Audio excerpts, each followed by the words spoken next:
Shabbat Shalom. Welcome. Shabbat Shalom. Did it again almost. Uh, Set it up to come on automatically this time. Trying new things each week. Thank y'all for joining me.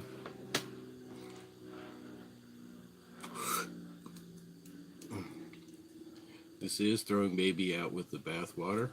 I am Brian Cannot Tell.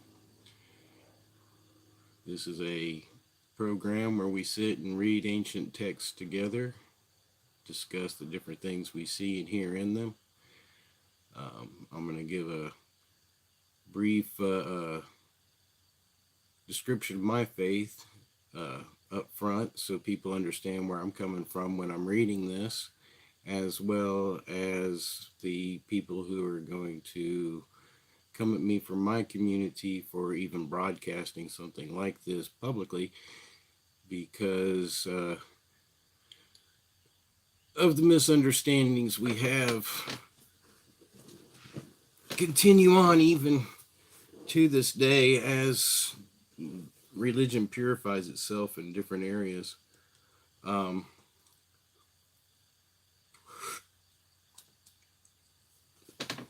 I apologize for the late start today real quick. Had one of those late night conversations with a friend where we seemed to both been on two different pages. My friend Bingus does have an upcoming live at 10 p.m. I will throw a link into my description and all when I get done here today. I was misunderstanding and miscommunicative, evidently, of all the things that were going on, but that's all right. We follow the path, and today we're starting a little bit late. My brother Bingus, he does a lot of video work showing the benefits of cannabis medically. He does a lot of work showing good grow techniques and stuff like that, as well as different strain types, terpene profiles, all different things like that. He has been in the industry for many, many years as a master grower. He won't claim that, but I will tell you that. If you get a chance to join his channel, it is Bingus. Good morning, Tubes. Thanks for joining me. Running late today. Had a little miscommunication as to I thought Bingus was going to be on at the time that I normally start, but he's actually on at 10 p.m. tonight. But we're going to continue on today. I am starting the Vedas. I'm going to give a hillbilly description of the way I come to understand the Vedas. Good morning, PA. Thanks for coming in this morning. My faith, through my spiritual walk, in reading all these different texts, came back around to where I personally believe and follow what is written in what people call the biblical text. I do that because everything points to the fact that that is what the Creator laid out for his type of worship. Inside the Vedas, you will hear of worship for different gods. There are spiritual angelic orders, as I've spoken about, and there are different people who stop at different places along that order. The Vedas are a historical type document written in a similar style to what Christian texts and other texts are written in. And here's the hillbilly part of the description. Hinduism takes the Vedas and worships each individual being within that Veda and has a set of worship rules, etc., that corresponds with the Veda directly. Buddhism and Jainism and Sikhism and a few of the others take the Vedas and they read it as a whole story. They see the Creator as the main being being written about.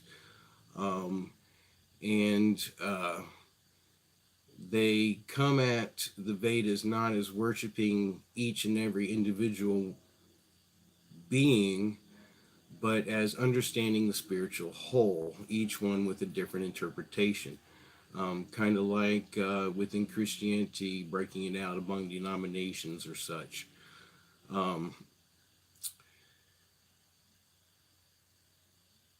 so they use the Vedas as a holy text as opposed to a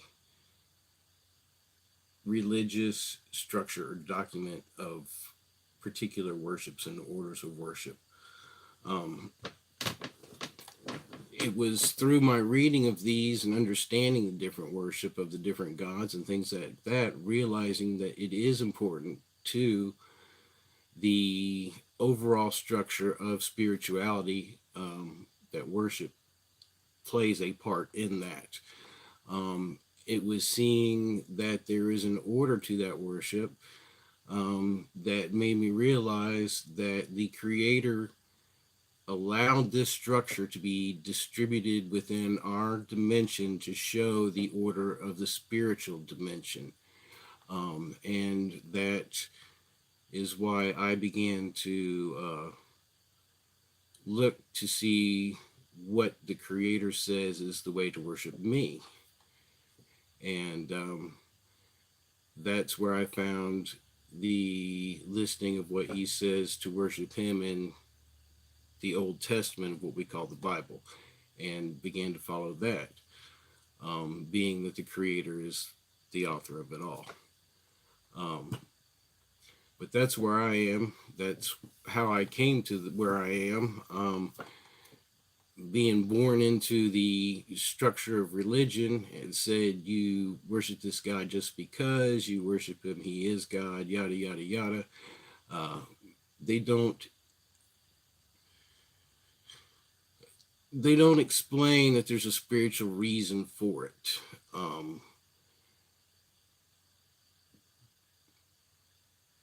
And I believe that as we read some of these ancient texts, we begin to see what worship means and some things like that. Um, the Vedas are divided into four texts, um, and I had a page pulled up to give a quick description. Uh, the one I'm going to start with is the Rig Veda. It means the Veda of praise. It's mainly hymns to the different gods, different aspects of creation, etc. Um, the second text uh, is the Yajur Veda. Um, they are mantras sung during religious activities. Um, I'll go more into those later. The Samaveda, which is a third of them, are sacred songs. There's hymns. They were sung by the priests during religious things as well. Um, the chants and the hymns, each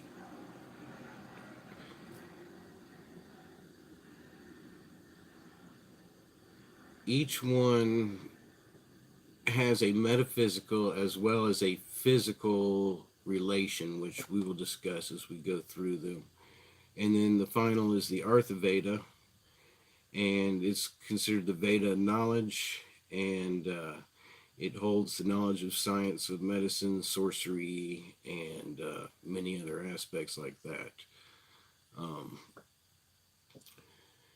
the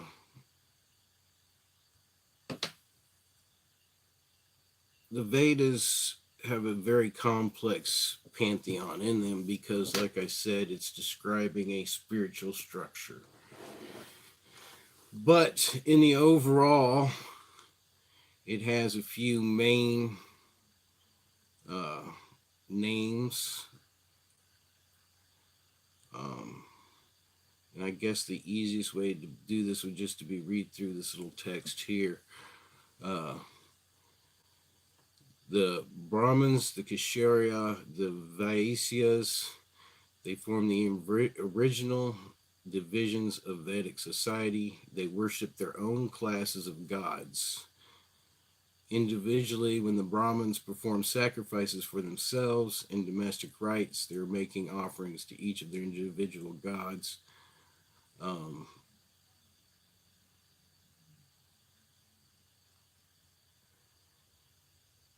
the Kshatriyas, the and I'm going to say all this wrong, and if there's anybody who's a scholar, you're more than welcome to correct me.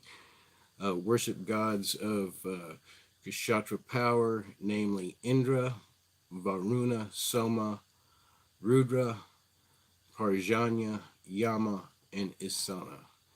The Brahmins worship the gods of Sattvic nature, namely Angi and Surya, and later the Adityas, or aspects of the sun, the Savitar, and later Vishnu.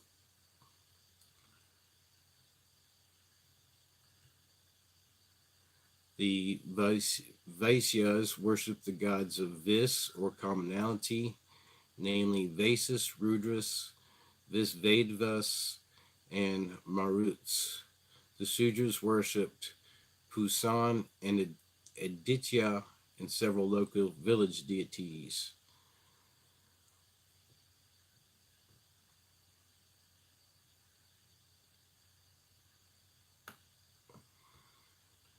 And what I'm looking for, here we go. So basically, each different class of people worship gods and goddesses related to their sect or their class. However, um, the overall uh, chief gods were Brahma, Vishnu, Shiva, Sarasvati, Lakshmi, Parvati, and then they manifest in different names and in, incarnations. And the incarnations of Vishnu are Rama, Krishna, and Narsimha. Um, an incarnation, um, I'll say real briefly that there's going to be terminology used that apply to beings that were created before man, and they have a different spiritual order and structure than man does. So we are actually being given a picture into the angelic realm and the spiritual realm and what goes on there um, through these.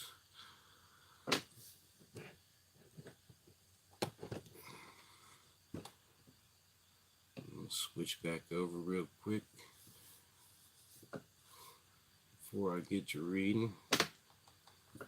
Get me a quick drink. Finish my disclaimers. If you see me smoking during these programs, I am a medical patient in the state of Florida. I have several degenerative diseases. I am on a path to healing, but I do use cannabis as part of that natural healing process. Um, it is legal for me to use. If it is not where you are, please follow the laws where you're at. Um,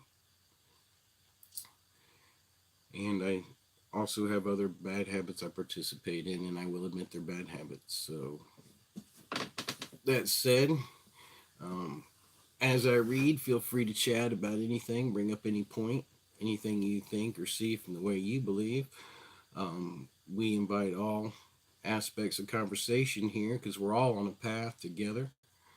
Um, I think too often to think that our path is exactly the right path is very hubris, and I don't believe any of us are on the path because it says there was only one Christ who walked the path. So everything that we're doing is we're walking toward that path to be on it. Um, this Christ was taught even in these ancient texts that you'll hear stuff as we go through. Um, cheers.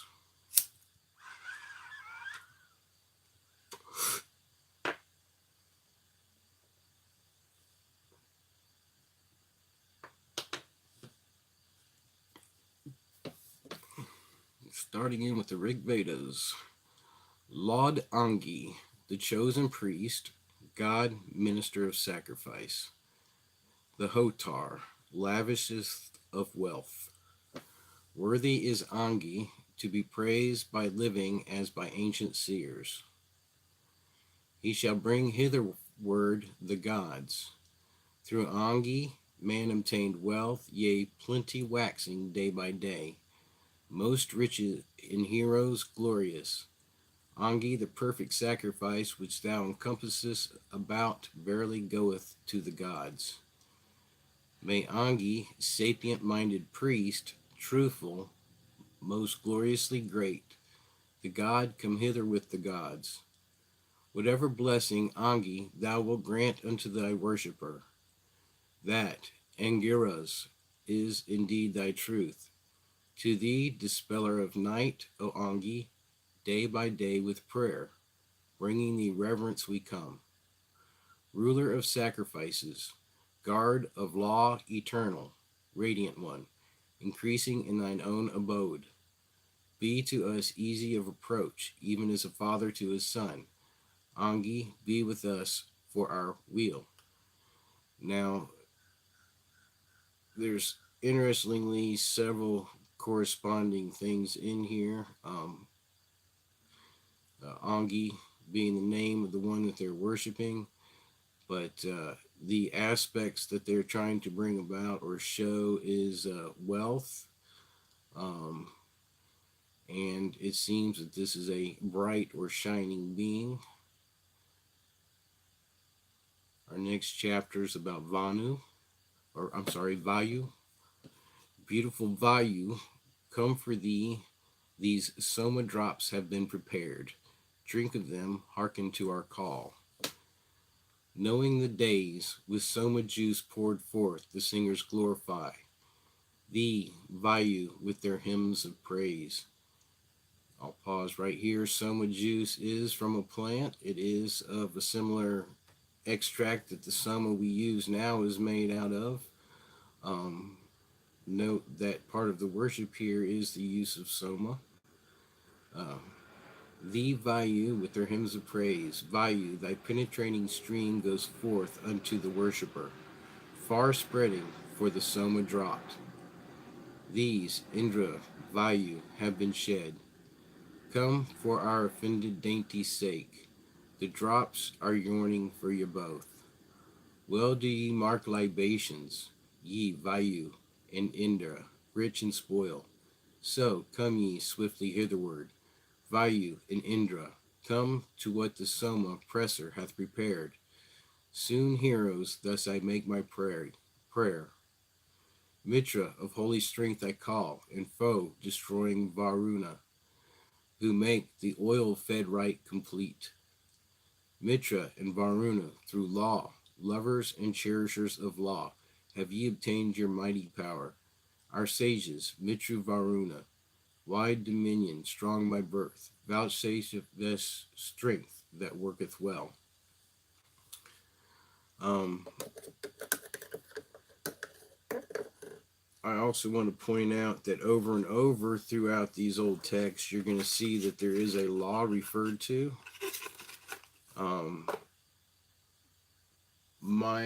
I maintain that the word or the law has been in place since the word of creation, and that there are those who were put into place to administer and work that. Also want to point out that they're saying that we're pressing this soma. It is to prepare us for a strength against our foes, and then they call upon the gods to bless that and to give them that strength.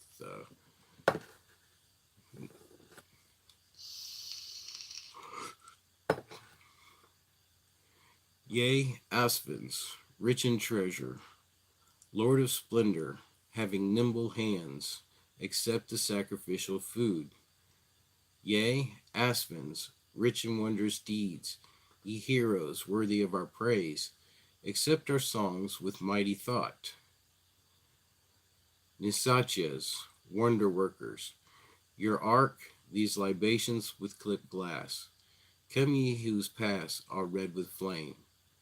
O Indra, marvelously bright, come, these libations long for thee, thus by fine fingers purified. Urged by the holy singer, sped by song, come Indra to the prayers of the libation pouring priest. Approach, O Indra, hastening thee, Lord of bay horses, to the prayers, in our libation take delight. Yea, Visvedeva, I can't get this one out. Yea, Visvedevas, who protect, reward, and cherish men approach. Your worshippers drink offering. Yea, Yishvadevas, swift at work, come hither quickly to the draught. As milch-kine hasten to their stalls, the Vishvadevas, changing shape like serpents, fearless, void of guile, bearers, accept the sacred drought. Wealthy in spoil, enriched with hymns, may bring Sarsavad desire, with eager love our sacrifice. Inciter of all pleasant song, inspire of all gracious thought. Sarasvati, accept our right. Sarasvati, the mighty flood, she with delight illuminates. She brightens every pious thought. Okay, so Sarasvati is a female deity. And I also want to make note of the fact that the Visvadevas, which, if I remember right, are a level or a title of a type of the gods, they are able to change their shape into that of serpents. Something I've noticed in these texts is that this war does seem to continually uh, end up being pointed out as being between a serpent and the creator. And we see this picture also in the Vedas. As a good cow to him who milks, we call the doer of fair deeds to our assistant day by day. And I forgot to say that this is to Indri. Come thou to our libations, drink of Soma, Soma drinker thou. The rich one's rapture giveth kind. So may we be acquainted with thine innermost benevolence.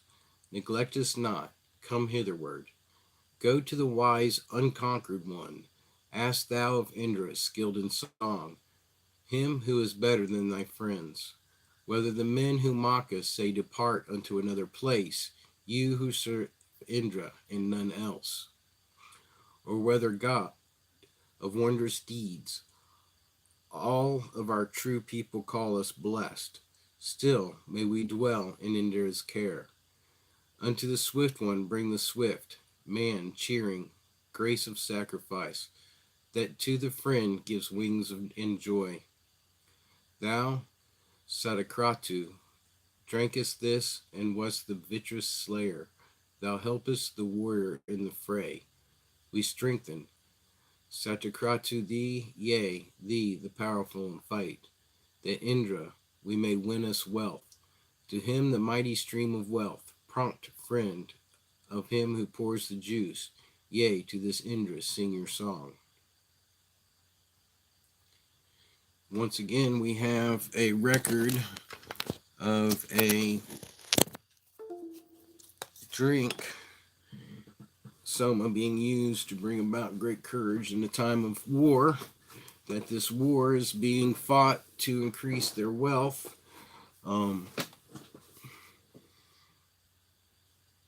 Just keep in mind these principles and concepts as we go these things, because I believe it helps us identify who some of these beings are later, and what their real truthful nature is. Have a little trouble here for a second. My camera keeps getting in the way of my words. This text is written to the side here a little more than usual.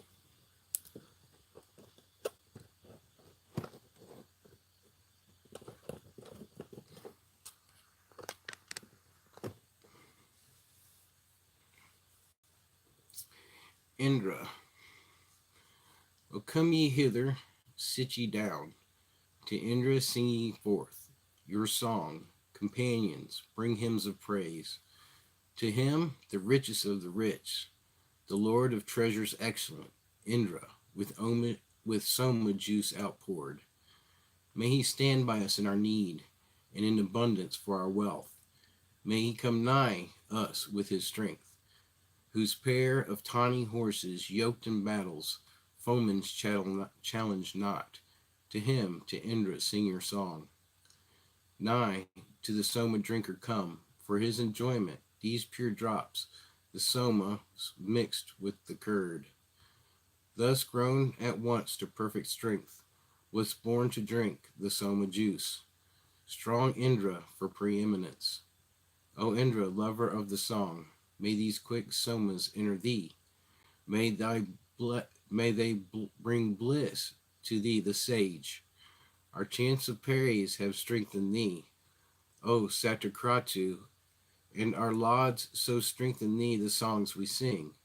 Indra, whose succor never fails, accept these viands thousand folds, wherein all manly powers abide. O Indra, thou who lovest song, let no man hurt our bodies. Keep slaughter far from us, for thou canst.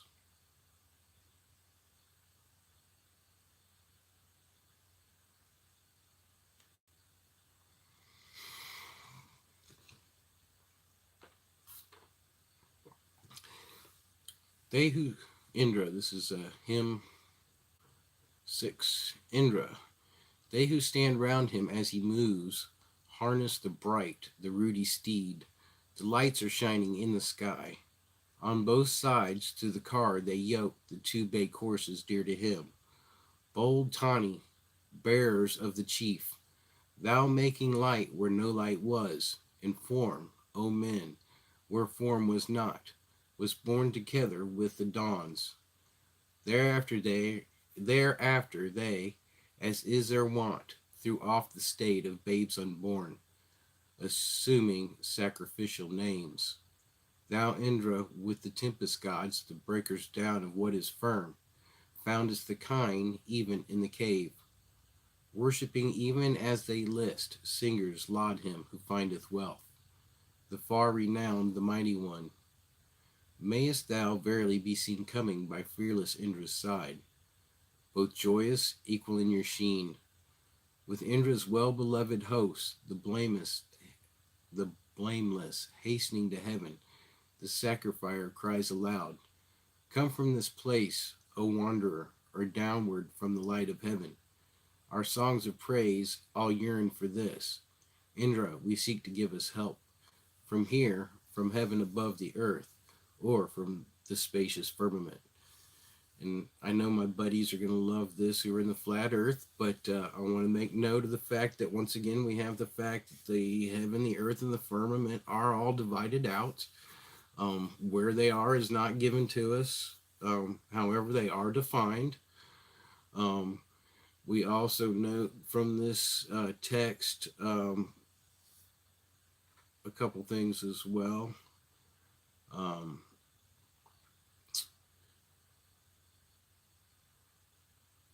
the beings, Indra and such, are referred to as having been born together with the dawns. That's a reference that makes reference to the original creation. Um, and once again, we see that Indra is driven by the desire of wealth.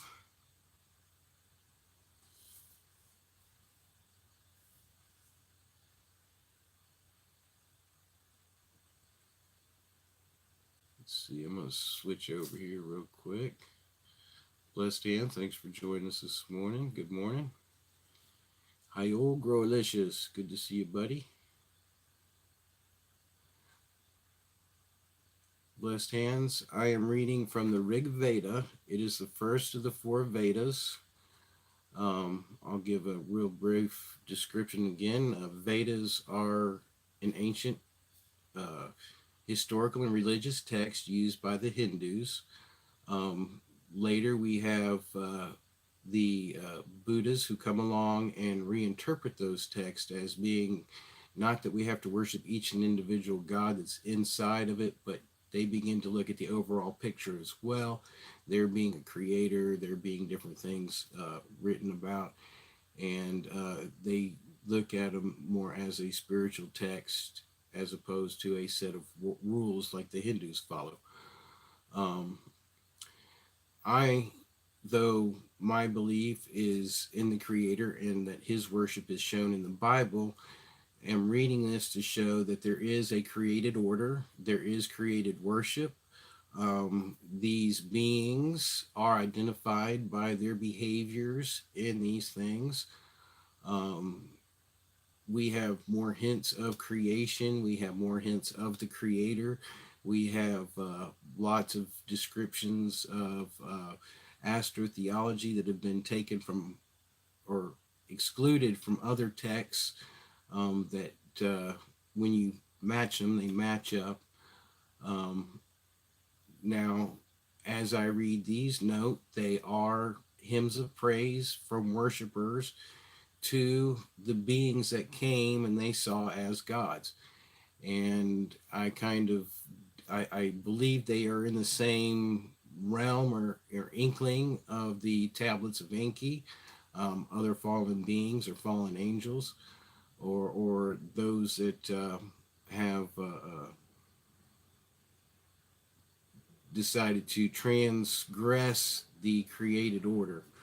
Um, but this is a historical story. This is about their battles and wars here on Earth, and we get a closer or a more clear picture of the battles that we're facing here and now.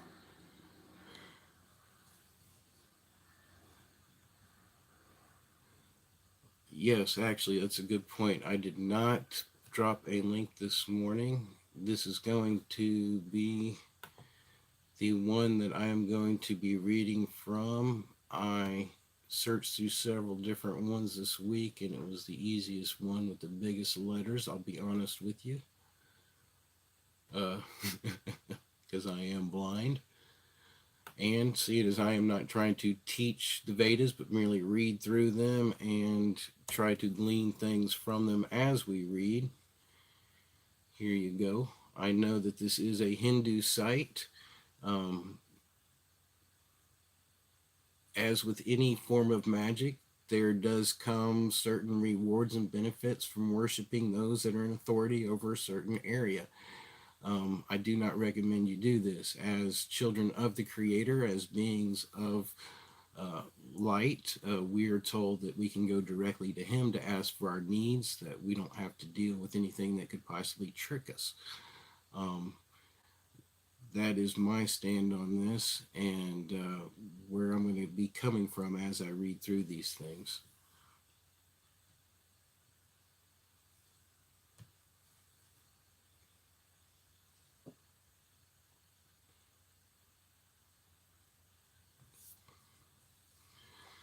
Okay, the next one again is Indra.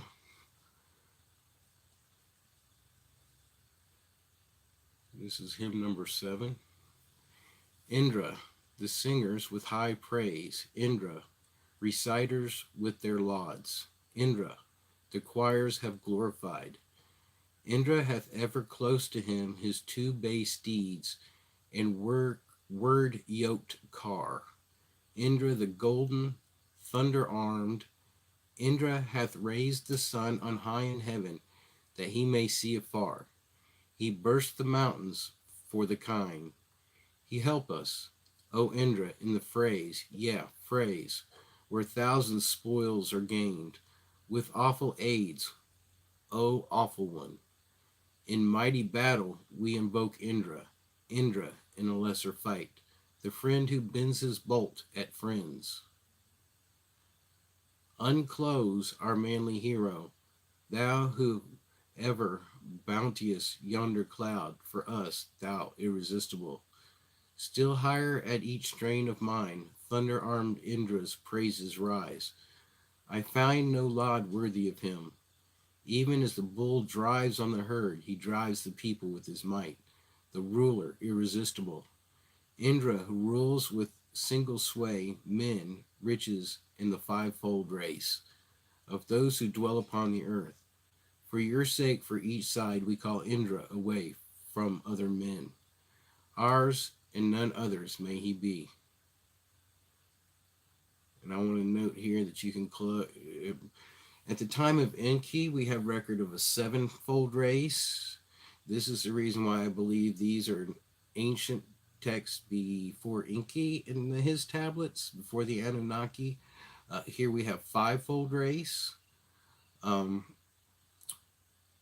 That can all be explained later. There's a lot of stuff that could be gleaned out of these things, but I want to just point that out as one of the differences, which makes me believe that this was an earlier time or an earlier recurrence of the circle that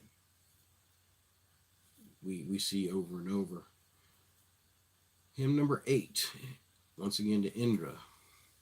Bring wealth that gives delight, the victors, ever-conquering wealth, most excellent to be our aid, by means of which we repel our foes in battle hand to hand, by thee assisted with the car, aided by thee the thunder armed. Indra, may we lift up the bolt, and conquer all our foes in fight. With thee, O Indra, for ally with missile, darting heroes may, we conquer our embattled foes. Mighty is Indra, yeah, supreme, greatness be his, the thunderer, wide as the heaven extends his power, which aideth those to win them sons, who come as heroes to the fight, or singers, loving holy thoughts. His belly, drinking deepest draughts of Soma, like an ocean swells, like wide streams from cope of heaven. So also is his excellent, great, vigorous, rich in cattle, like a ripe branch to the worshipper. For verily thy mighty powers, Indra, our saving, helps at once. Unto a worshipper like me, so are his lovely gifts. Let lauds and praises be to Indra sung, that he may drink the Soma juice. Indra really likes the Soma.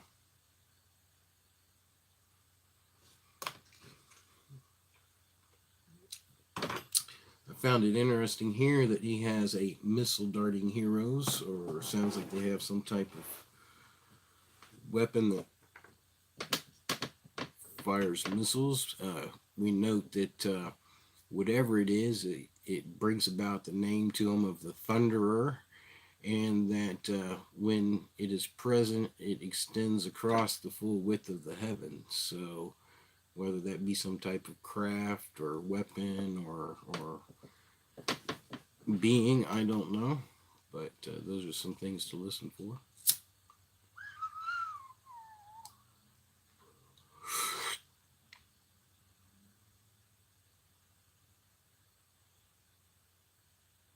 Woke up this morning feeling pretty good.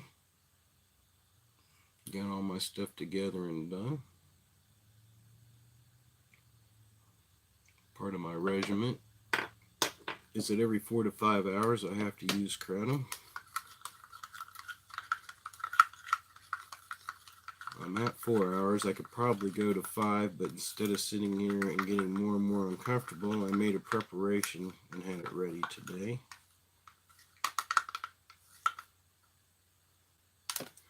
Kratom is a Moringa speciosa, a tree in Asia.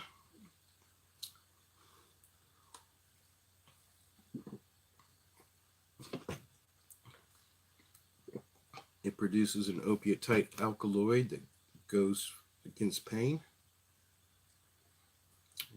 I think I have found a trick, which I'll share with y'all. Kratom is very nasty tasting. It is very bitter, often has a fishy flavor or a spice dock flavor or any number of other things because they take the tree leaves, they crush them up, dry them up, crush them up, stack them in these big piles on the docks, have them bid on, packaged up, sold, sent all over the world.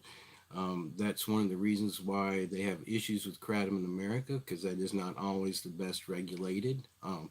There are issues with kratom sometimes being spoiled and things like that. But what I have found out is if you take a very small touch of baking soda and you add it to the kratom, that it actually takes a lot of the nasty taste out. Not only does it take a lot of the nasty taste out, but it seems to buffer it so that it doesn't hit you quite as hard and fast and seems to drop off at a slower rate. And I've been practicing this all week and on a couple different types of kratom, and it seems to work without counteracting the effect. And where I used to often get a lot of gas with it, the gas issues are starting to go away because um, kratom is a lot of fiber. And I saw a message pop up while I was doing this. Does it come through my pores? Oh, I missed something here, blessed.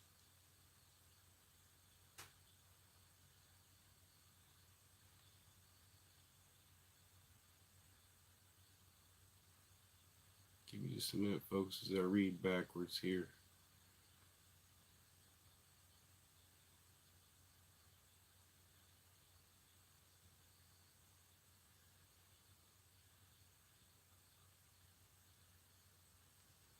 I missed something, blessed hands. I'm not sure what, but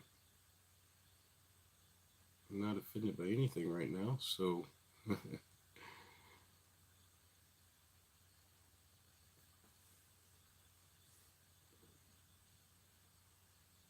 oh, the smell. Oh, okay, okay, I got you now. No, it does not come through my sweat that I've noticed. And the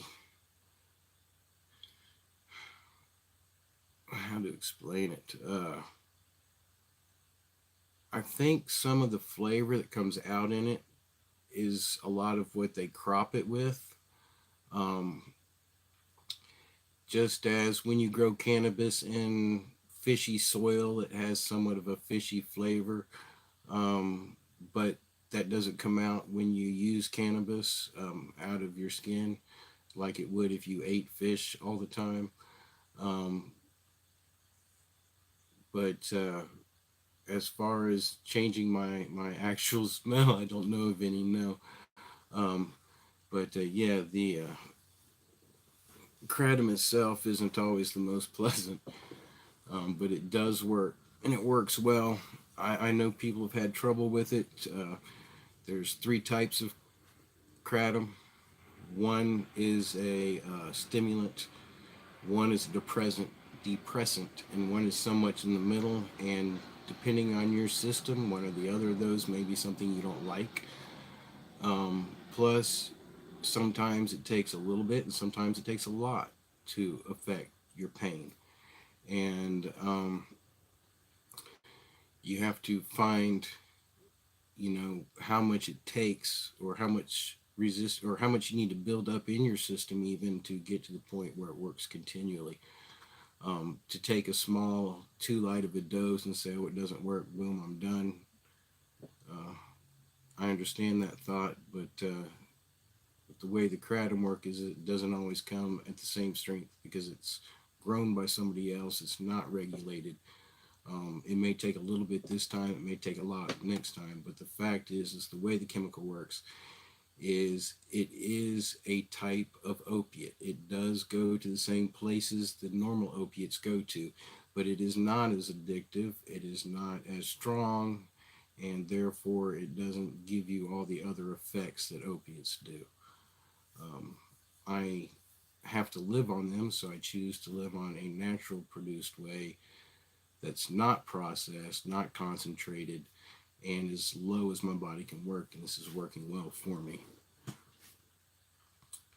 Okay, I'm headed back into the hymns here. We're looking at number 9, once again to Indra.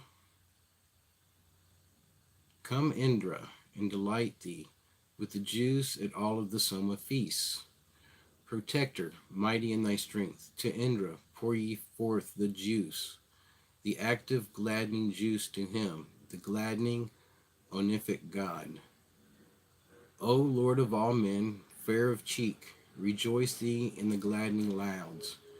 present at these drink present at these drink offerings. Songs have outpoured themselves to thee, Indra the strong, the guardian lord, and raised themselves unsatisfied. Send to us a bounty manifold, O Indra, worthy of our wish, for power supreme is only thine. O Indra, stimulate thereto us, emulously fain for wealth, and glorious, O most splendid one. Give Indra wide and lofty fame, wealthy in cattle and in strength, lasting our lifetime, failing not. Grant us high fame, O Indra, grant riches, bestowing thousands, those fair fruits of earth borne home in wains, praising with songs the praiseworthy, who cometh to our aid we call, Indra, the treasure, lord of wealth, to lofty Indra, dweller by each libation, the pious man, sing forth aloud and strengthening him.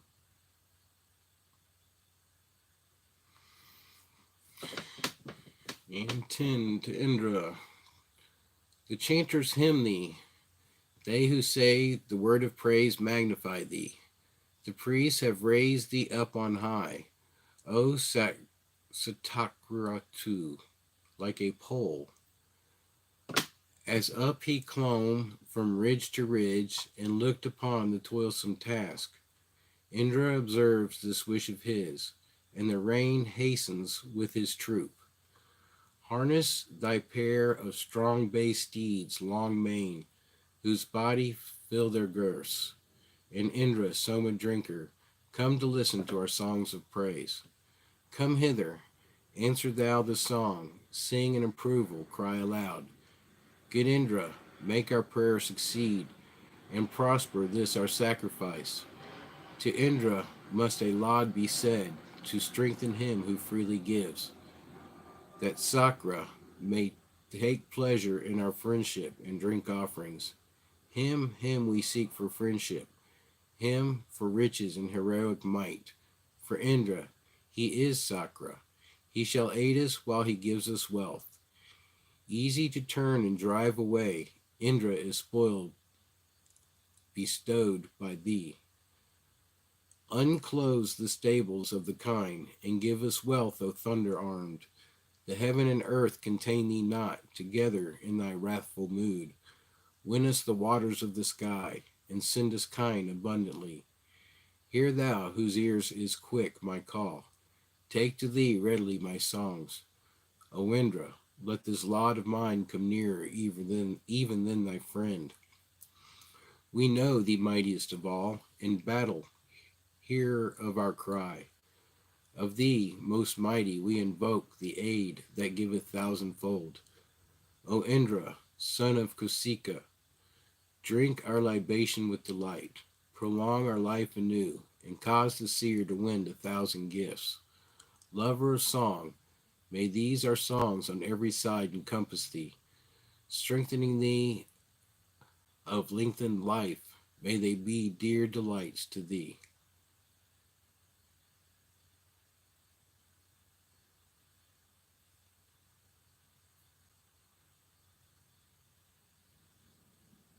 That's verses 1 through 10. And I thought I had seen a link to the next ones.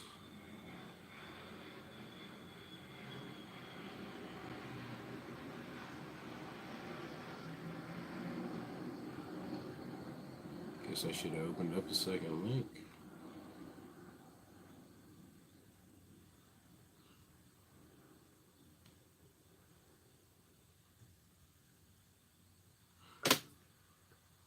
Oh no, hit the wrong button. That's okay, I can get back.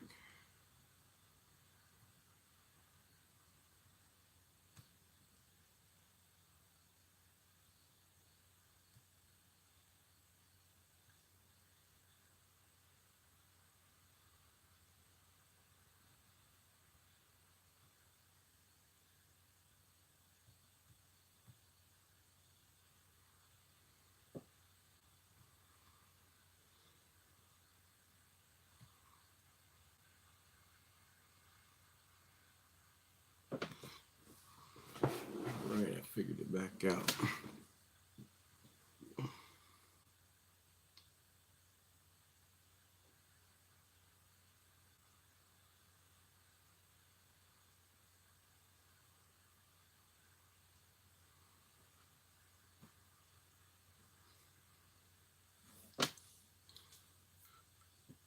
And hymn 11. The chanters hymn thee. They who say the words of praise magnify thee. The priests have raised thee up on high, O Sitakratu, like a pole, as he who climbed the ridge to ridge and looked upon the toilsome task. Actually, this sounds like number 10. Ah, it is 10. They placed it in there as well.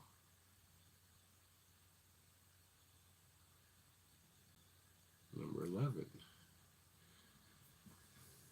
All sacred songs have magnified Indra, expansive as the sea. The best of warriors, born on cars, the Lord, the very Lord of strength. Strong in thine friendship, Indra, Lord of power and might, we have no fear. We glorify with praise thee, the never conquered conqueror. The gifts of Indra from of old, his saving succors never fail. When to the praise singers he gives the boon of substance rich and kind. Crusher of forts, the young, the wise, of strength unmeasured was he born. Sustainer of each sacred right, Indra, the thunderer much extolled. And does that sound something that's really beneficial? He is known as the crusher of the forts, the young, and the wise. Lord of thunder, thou didst burst the cave of Vala rich in cows. The gods came pressing to thy side, and free from terror aided thee. I, hero, through my bounties, am come to thee, flood addressing thee. Come to the flood addressing thee. Song lover, here the singer stands, and testify to thee thereof. The Wali Susna Indra, thou o'erthrowest with thy wondrous powers, throughest with thy wondrous powers. The wise beheld this deed of thine, now go beyond their eulogies. Our songs of praise have glorified Indra, who ruleth by his might, whose precious gifts in thousands come, yea, even more abundantly.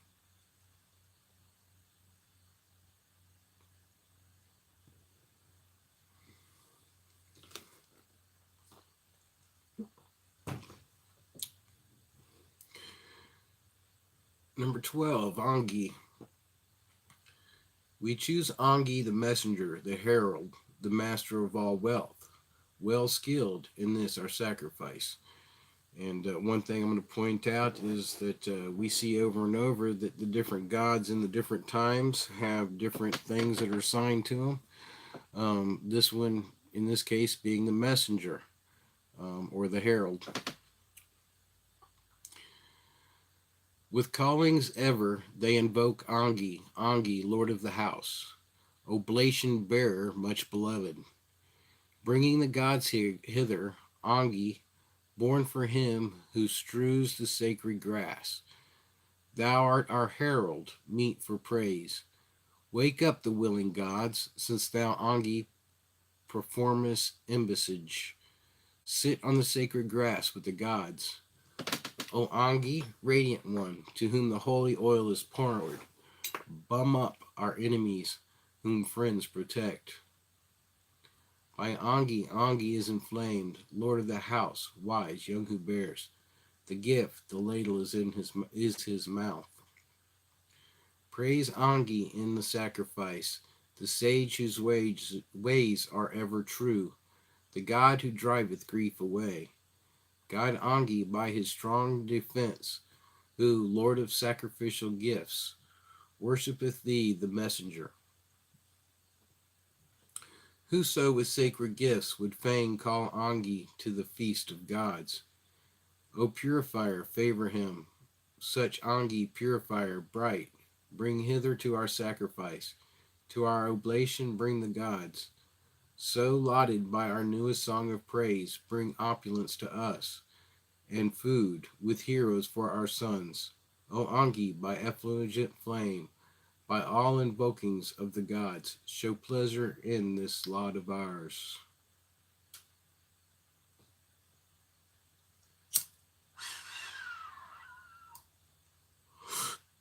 Interestingly, Angi is also referred to as the cupbearer there.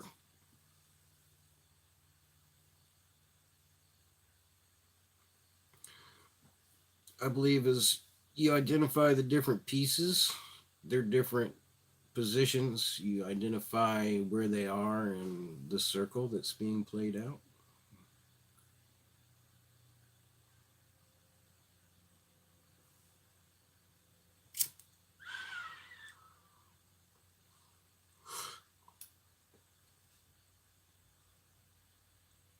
Quick little break here.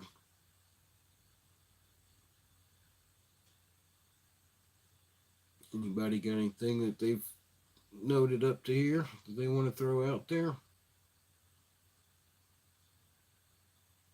Hillbilly Hydrocore, thanks for coming in today, buddy.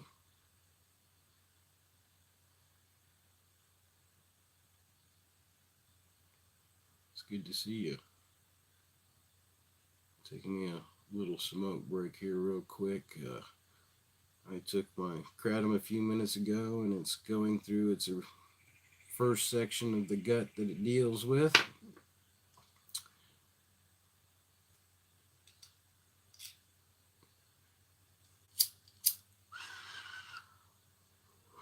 Got something a little different this week. Got some Weed Brothers OG.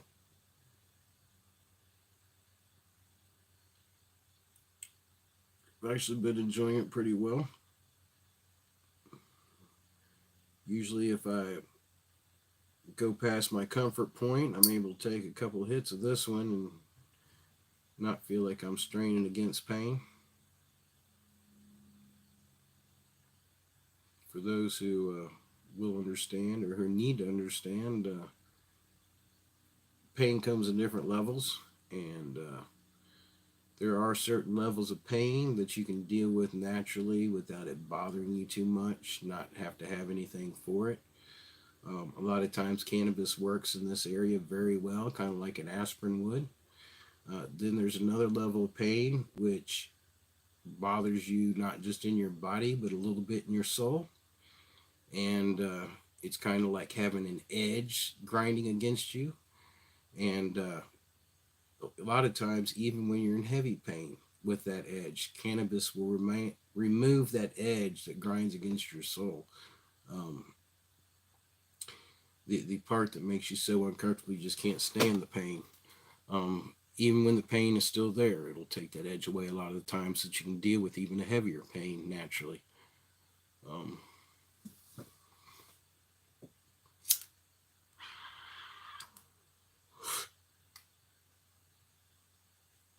I will say that I have been seeing lately opening up to the CBD and the THC within the community of light that for many years has frowned upon it. And what's funny is as they begin to use it to heal their bodies, they're beginning to be released from the religious systems that they've lived within. So it's kind of neat. Oh, we're up to number 13 here. Once again, Angi. Well kindled, bring the gods for him who offers holy gifts. Worship them, purifier priest. Son of thyself, present, O sage, our sacrifice to the gods today.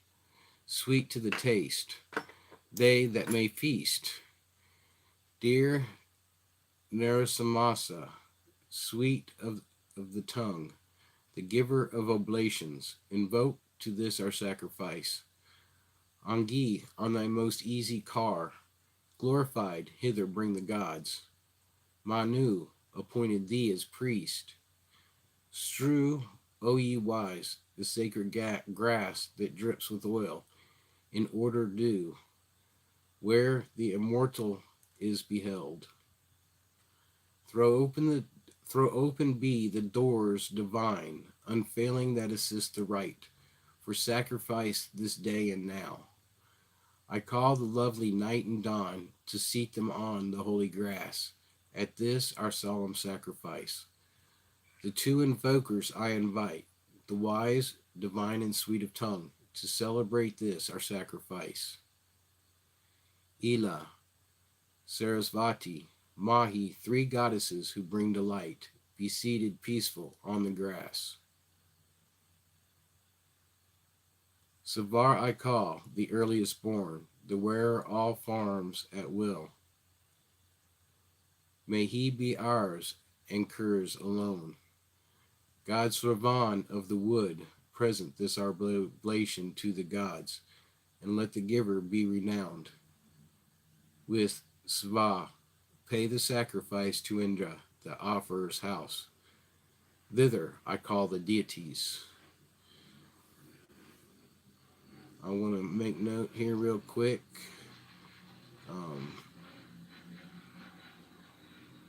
That he invokes first and foremost the three goddesses.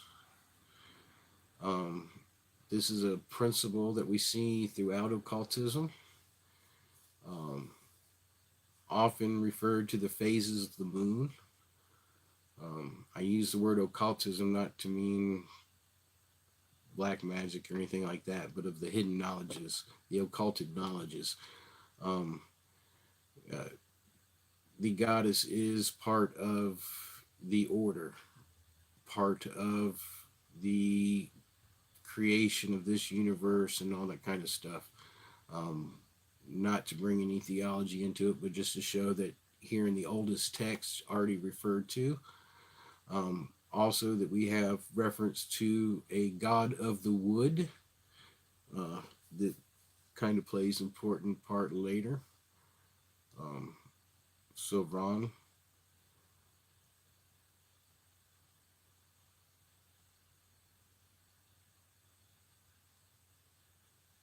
And 14. And this being to the one that's hard for me to say, Visvadevas. To drink the Soma, Angi, come to our service and our songs, with all these gods and worship them. The Kanvas have invoked thee. They, O singer, sing thee songs of praise. Angi, come hither with the gods. Indra, Vayu, Braspati, Mitra, Angi, Pusan, Bhaga, Adityas, and the Marut host. For ye these juices are poured forth that gladden and exhilarate. The meath drops resting in the cup. The sons of Kanva, fain for help, adore thee, having strewn the grass with offerings and all things prepared. Let the swift steeds who carry thee, thought, yoked, and dropping holy oil, bring the gods to the Soma draught. Adored, the strengtheners of law, unite them. Angi with their dames, make them drink meath, O bright of tongue. Let them, O Angi, who deserve worship and praise, drink with thy tongue the meath in solemn sacrifice. Away from the sun's realm of light, the wise invoking priest shall bring all gods awakening with the dawn, with all the gods, with Indra, with Vayu, and Mitra's splendorous. Drink, Angi, the pleasant Soma juice. Ordained by Manu as our priest, thou sittest, Angi, at each rite. Hallow thou this our sacrifice. Harness the red mares to thy car, the bays, O God, the flaming ones. With those bring hitherward the gods. Just a quick note that throughout history, the sun has been remarked as being yoked to flaming horses, reference to several different gods driving that particular chariot. I believe it is something that is seen within the spiritual realm, that the link being that ball of fire we see within this physical realm, somehow there is a link there. Um, but this description happens over and over and over of the same type of thing.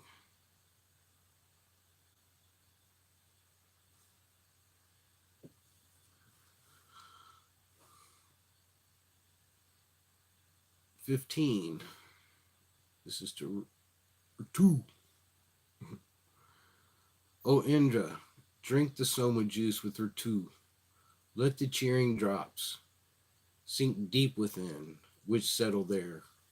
Drink from the purifier's cup, Maruts with Rutu sanctify. The right, for ye give precious gifts. O Nestar, with thy dame accept our sacrifice with Rutu drink.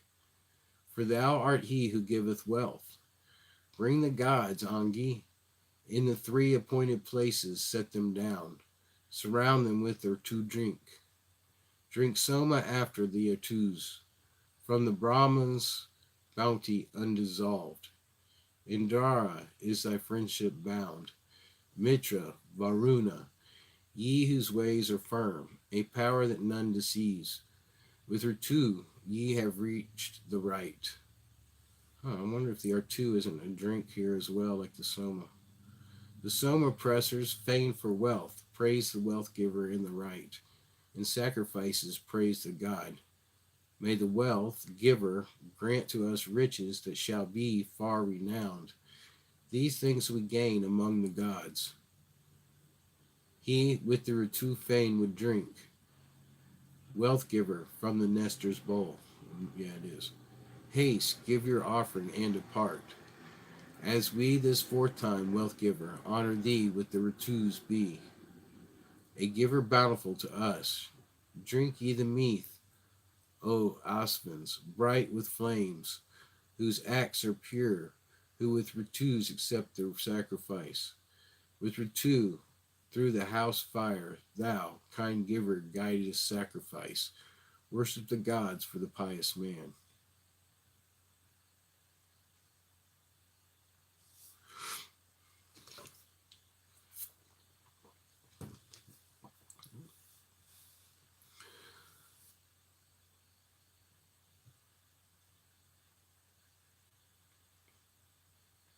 '16 to Indra. Let thy bay steeds bring thee the strong hither to drink the Soma drop. Those, Indra, who are bright as suns. Here are the grains bedewed with oil. Hither let the bay coursers bring Indra upon his easiest car. Indra at the early morn we call, Indra in course of sacrifice, Indra to drink the Soma juice. Come hither with thy long maned steeds, O Indra, to the drought we pour. We call thee where the juice is shed. Come thou to this our song of praise, to the libation poured for thee. Drink of it like a stag athirst. Here are the drops of Soma juice expressed on the sacred grass. Therefore drink, Indra, to increase thy might. Welcome to thee be this our hymn, reaching thy heart most excellent. Then drink the Soma juice expressed. To every drop of pressed out juice, Indra, the Vitra slayer, comes. To drink the Soma for delight, fulfill, O Sakratu, all our wish with horses and with kine. With holy thoughts we sing thy praise. 17. Indara Varunu. I crave help from the imperial lords, from the Indara Varunu. May they both favor one of us like me. Guardians of men, ye come with ready succor at the call of every singer such as I. State you according to your wish. O Indara Varunu, with wealth, fame, would we have your nearest us. May we be sharers of the powers, sharers of the benevolence, of you who give strength bounteously. Indara and Varunu, among givers of thousands, meet for praise, our powers who merit highest law. Through their protection may we gain great store of wealth and heap it up, enough and still to spare be ours. O Indra Varunu, on you for wealth in many a form I call. Still keep ye us victorious. O Indra Varunu, through our songs that seek to win you to ourselves, give us at once your sheltering help. O Indra Varunu, to you may fair praise which I come offer, joint eulogy which ye dignify.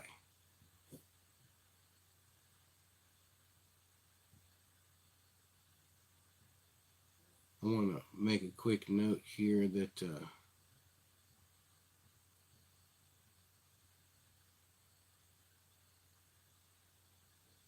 in these hymns we notice over and over that the followers or children of these gods have to continually do things as libation, praise, worship, and they're continually saying, "Is this enough?" kind of thing. We're doing this now. Will you do this for us? Um, in my belief, the Creator says that He's doing all that for us already as we walk and follow His ways.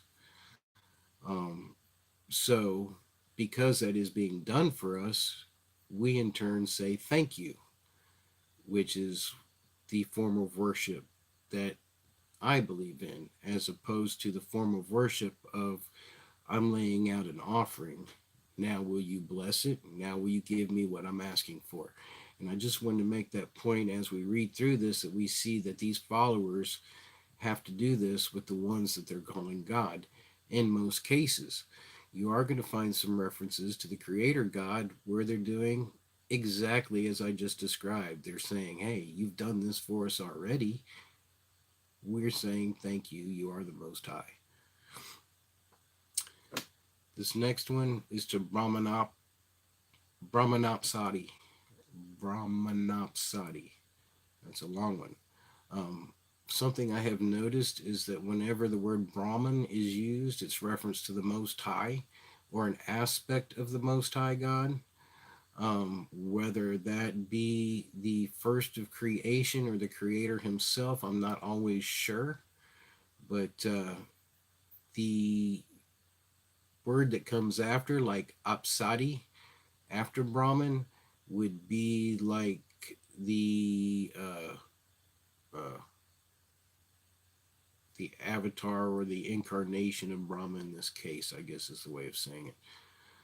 O Brahman Apsadi, make him who possesses Soma glorious, even Kaksavan Ausija, the rich, the healer of disease, who giveth wealth, increases store, the prompt, may he be with us still. Let not the foeman's curse, let not a mortal's onslaught fall on us. Preserve us, Brahmanapsadi. Ne'er is the mortal hero harmed whom Indra Brahmanapsadi and Soma graciously inspire. Do thou, O Brahmanapsadi, and Indra, Soma, Daksina, preserve that mortal from distress. To the assembly's wondrous Lord, to Indra's lovely friend who gives wisdom, have I drawn near in prayer. He without whom no sacrifice in of the wise man prospers.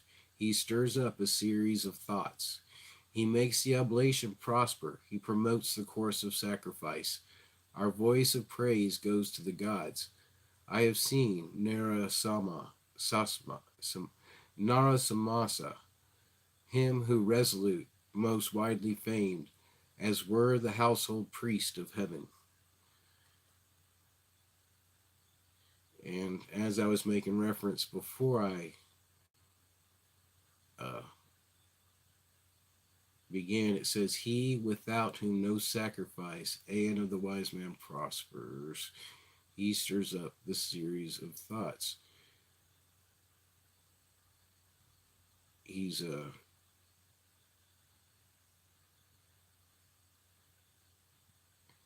he's giving a higher order to the Brahmin. To this fair I'm sorry, next chapter.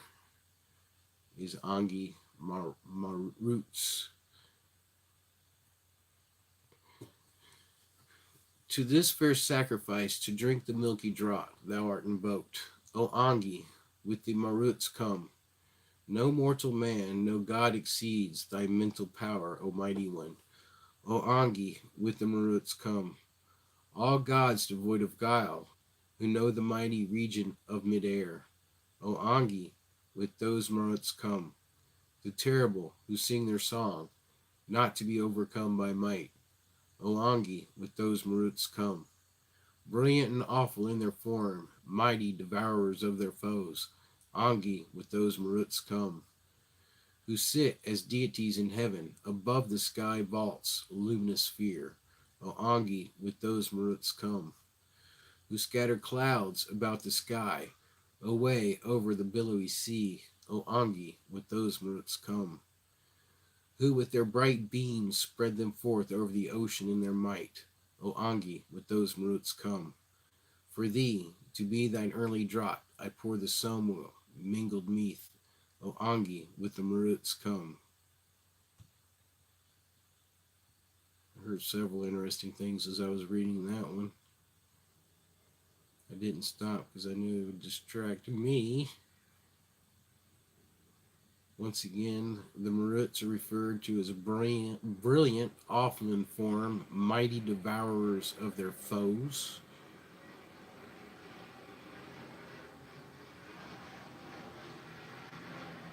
I also wanted to point out that they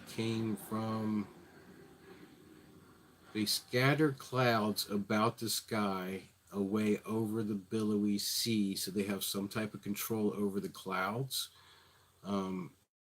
They sit deities in heaven above the sky vault's luminous sphere. Okay, we have the vault there, but we also have sphere. So for you conspiracists, thought I'd throw that out for you.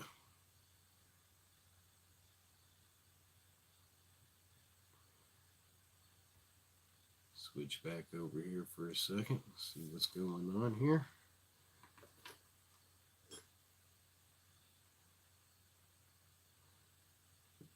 PA, I hope your work's going great. Greenie Houdini, thanks for joining us today. I normally give a description at the beginning of my broadcast as to why I do these. I'll take a quick break right here for anybody who's new and catching up and engage in a bad habit of having a cigarette.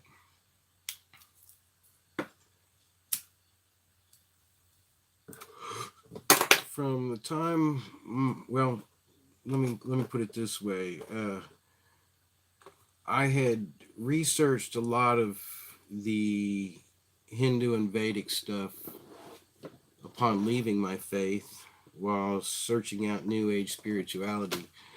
I went into the drug scene and all that kind of stuff, but I had never really read the old texts. I just did the TM and all that kind of stuff. Good morning, SoFlo. Thanks for joining me today. So I had strayed away from the creator and deep into the magic of it, the occulted knowledge, and was learning the truth of the occults.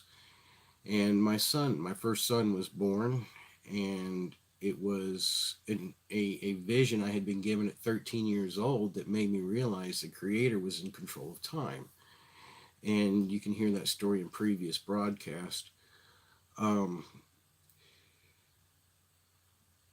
that time forward, I started reading the Bible first, and I would read it out loud every week to my family, that being on originally Sunday.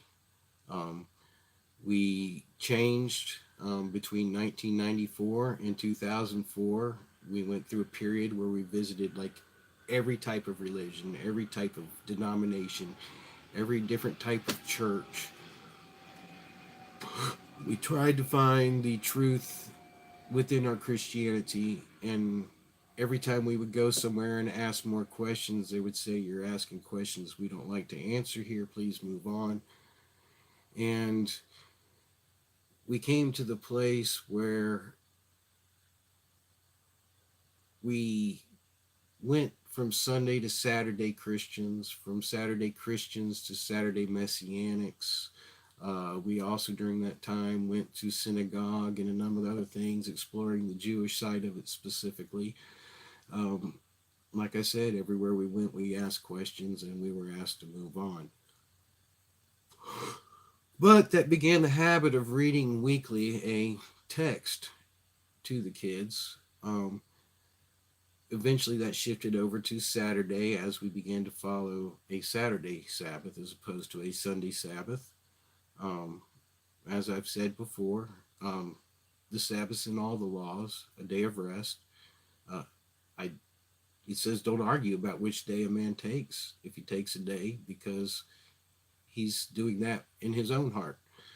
Um, do we judge people who don't take days? No, because they themselves have chosen to not get the blessing. They have chosen to continue in the flesh such that the curses of the flesh continue on. The Sabbath breaks a lot of curses that come upon the flesh because our body's made to rest. And if we never rest it, well, we physically wear it out. It's just natural. Um, but each week I would read to the kids. We'd start about 10 o'clock in the morning and read until we didn't feel like reading anymore. Then we would go play together, do art projects, have fun, family time, all that kind of stuff. Uh, my three oldest kids have now moved on and are each in different parts of the country doing their life, and they all still hold to a day of rest. They don't particularly do it exactly like we did it at home, but the Sabbath was created for man. It was made for our rest, so they rest in the way that they see fit to rest. So I have no complaints against them. Um,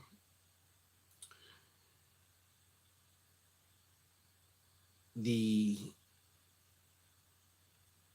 scriptures kept leading to more questions. And as we would find questions, we would begin to look up in history how this stuff fit together. Is it real? Can this be proven in other places? And we began to read texts that were biblically related, but were not within Scripture. And then we began to see that these texts were reactionary texts to other texts that were obviously in circulation during the same periods of time. And as we began to say, okay, let's quit taking everybody's word for what everybody's text says. Let's read it and see what it really says. We began to find a string of truth.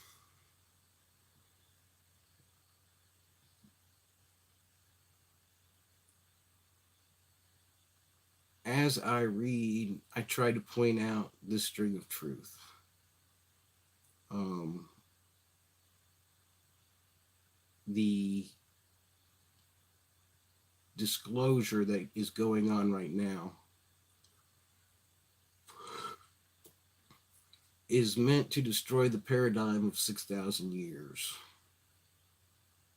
I believe that paradigm was set up on purpose for this time. Because in destroying the paradigm of 6,000 years and saying, hey, there's been actually civilization on this earth for 250,000 years, possibly 4 million years, possibly 4 billion years, that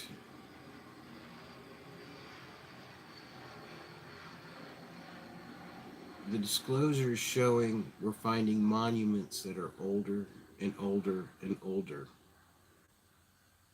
If we had the Sphinx, 12,500 now is the guesstimation. Well, that's 6,000 years before the flood. That blows apart some biblical paradigms. But it does not blow apart the historical narrative. And that's what I'm trying to show. That we don't need to throw the baby out here. We don't have to say it's all fake, it's all false. There is a story here. And it's a story of a battle that's been going on since the first word was spoken. Since the first thing decided to step out of its designed order. Um, we have texts from both sides, both seeds, so to speak, light and darkness, this battle that is occurring. And what they're fighting for is this earth.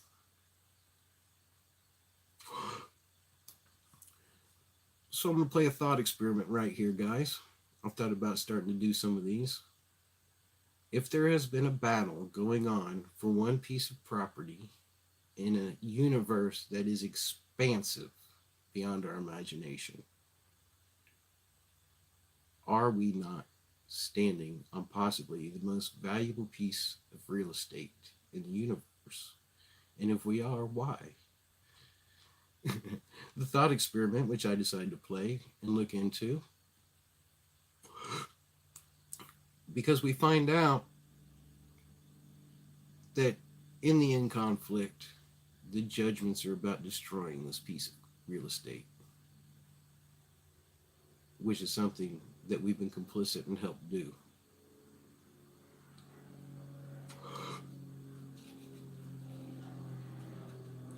That, I believe, is the definition of the fall.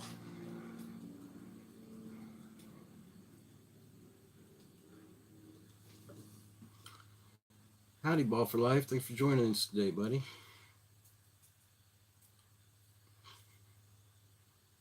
Glad you can catch live too. I'm taking a little smoke break. We're studying or reading through the Vedas. Um, Trying to show some comparisons, some different points. I was just discussing the fact that it appears that this earth is way older than we've been told, and that they're starting to disclose that to us. I believe they're building up a picture, a new puzzle. They're shifting man's thought process to a new order. Um, I'm so tempted to tell you what I think that order is, but it's so scary that I can't. Um, because of what the different texts say is coming upon this earth, it's like everything that's sitting on a fence is going to be shaken. And you're going to fall off of that fence, and you're going to fall off on one side or the other. And when you drop off on one side or the other, it's going to because there's going to be no longer any question as to the decision you're making as to serving light or darkness. And that is the dichotomy they're trying to create. That is the reason why they keep making us so polarity or polarized, because they separate it farther and farther. It becomes more clear as to who's who. Who's their army and who's the enemy? Who's the wheat and who's the tare and who's the wheat? If I go by which hand. But the two grow together in the world, the wheat and the tare. The wheat has fruit, the tare does not. That is our clear description. That's what we're to look for, is fruit. That fruit being virtue. As we read through the Vedas, over and over, we hear the people saying, hey, look, I'm trying to show these virtues. Will you honor them? Some virtues are good virtues, and some virtues are not good virtues. There are 7 deadly virtues or sins. These are the things to say to look for, watch for, see what they're trying to glorify. Thanks for coming back. Good to see you again, Grow. I've made it up to number 20. Probably going to read for about another half hour or so. Let's take a quick smoke break here. Once again, got the Weed Brothers OG. Very tasty OG. Strong on the OG flavor.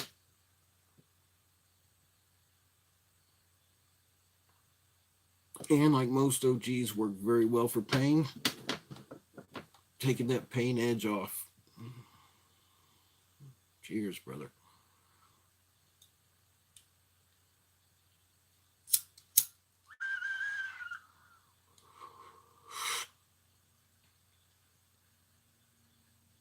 I'm actually having a good day today. I messed myself up earlier this week. I made a very good stir fry. Awesome. All ingredients I knew I could eat. Decided to try a new mix. Threw in some teriyaki. Made a nice teriyaki ginger. Glazed it over top of the broccoli. Oh, it was beautiful. Lo and behold, I have 2 days of pain. A buddy of mine mentions, hey, did you know that a lot of sauces have gluten in them? Lo and behold, teriyaki's fourth ingredient is wheat. So, what I thought was good for me was not. But today I am past that again. So I'm thankful. Shows that you got to read every little detail of stuff nowadays. Number 20. This is another one of those funny words that's got a lot of consonants. Bus is how I'm going to say it. I don't know how it is. Somebody can correct me later. I'm a redneck. It's almost like a rubus. For the celestial race, this song of praise, which gives wealthy lavishly, was made by singers with their lips. They who for Indra, with their mind, formed horses harnessed by a word, attained by works to sacrifice. They, for the two Nasatyas, brought a light car, moving every way. They formed a nectar yielding cow, the robust with effectual prayer, honest with constant labor, made their sire and mother young again. Huh. It's interesting. It sounds like they created some type of creature that gave a life or a life extending fluid called the rubus. Together came your gladdening drops with Indra by the Marut's girt, with the Adityas, with the kings, the sacrificial ladle wrought newly by the gods Vastar's hand. 4 ladles have ye made thereof. Vouchsafe us wealth to him who pours thrice 7 libations, yea, to each. Give wealth, pleased with our eulogies. As ministering priests they held, by pious acts they won themselves a share in sacrifice with gods. So here once again the priests are saying by pious acts we think we can be honored with you here, and this is evidently a libation offering. Notice here we have the numbers 3 and 7 and 21. These repeat over and over and over throughout occultism.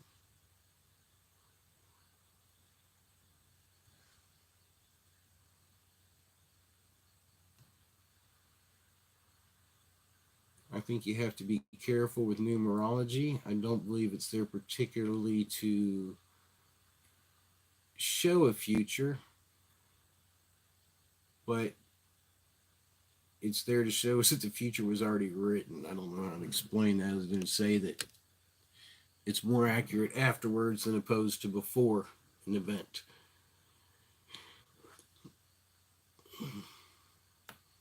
Indra and Angi, I invoke. Fain are we for their songs of praise. Chief Soma drinkers are they both. Praise ye, O men, and glorify Indra Angi in the holy rites. Sing praise to them in sacred songs. Indra and Angi, we invite the Soma drinkers for the fame of Mitra to the Soma drop. Strong gods, we bid them come to this libation that stands ready here. Indra and Angi come to us. Indra and Angi, mighty lords of our assembly, crush the fiends. Childless be the devouring ones.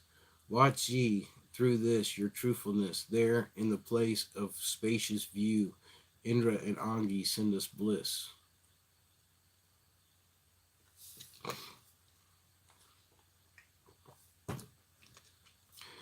Waken the Osman. I'm sorry, we're at 22. Osman and the others. Waken the Osman pair who yoke their car at the early morn. May they approach to drink the Soma juice. We call the Osmans twain, the gods born in a noble car, the best of charioteers who reach the heavens. Dropping with honey is your whip, Osmans, and full of pleasantness. Sprinkle therefore therewith the sacrifice. As ye go thither in your car, not far, O Osmans is the home of him who offers Soma juice. For my protection, I invoke the golden-handed Savitar. He knoweth as a god the place. that he may send us succor. Praise the water's offspring, Savitar. Fain are we for his holy ways. We call on him, distributor of wondrous bounty and of wealth, on Savitar, who looks on men. Come hither, friends, and seat yourself. Savitar to be praised by us. Giving good gifts is beautiful. O Angi, hither bring to us the willing spouses of the gods, and Svastar to the Soma drop.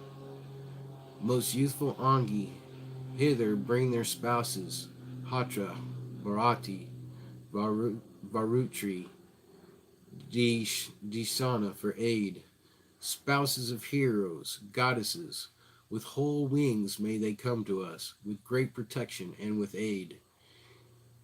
Indrani, Varunani, and Agnayi hither I invite, for weal to drink the Soma juice. May heaven and earth the mighty pair, but do for us our sacrifice, and feed us full with nourishments. Their water rich with fatness, there in Gandharva's steadfast place, the singers taste through sacred songs. Thornless be thou, O earth, spread wide before us a dwelling place. Vouchsafe us shelter broad and sure. The gods be gracious unto us, even from the place whence Vishnu strode through the seven regions of the earth. Through all of this world strode Vishnu, foot, thrice his foot he planted, and the whole was gathered in his footsteps dust. Vishnu the guardian, he whom none deceiveth, made 3 steps, thenceforth establishing his high decrees. Look ye on Vishnu's works, whereby the friend of Indra, close allied, had let his holy ways be seen. The princes evermore beheld that loftiest place where Vishnu is, laid as it is where an eye in heaven. This Vishnu's station most sublime, the singers ever vigilant, lovers of holy song light up. This one is also full of stuff. First thing I wanted to show out is, and this is the reason why I believe it's pre-Adamic flood. Thornless be thou, O earth, spread wide before us for a dwelling place. We have record that before the flood of Noah, at the original fall, or the fall 6,000 some odd years ago, that the earth, one of the curses was that thorns was placed upon it. Here we have record of a time that was thornless. Just wanted to point that out. We also have a record that Vishnu, the guardian, is so big that it takes him 3 steps to cover 7 continents. And that those 3 steps stayed marked on the earth. Interesting. Anyway, I believe some of these things are going to be shown in some of the stuff that's going to be revealed soon. M23, Vayu and others. Strong are the somas. Come thou nigh. These juices have been mixed with milk. Drink, Vayu, the presented draughts. Both deities who touch the heaven, Indra and Vayu, we invoke to drink of this our soma juice. The singers for their aid invoke Indra and Vayu, swift as mind, the 1,000-eyed, the lord of thoughts. Mitra and Varupa, renowned as gods of consecrated might, we call to drink the soma juice.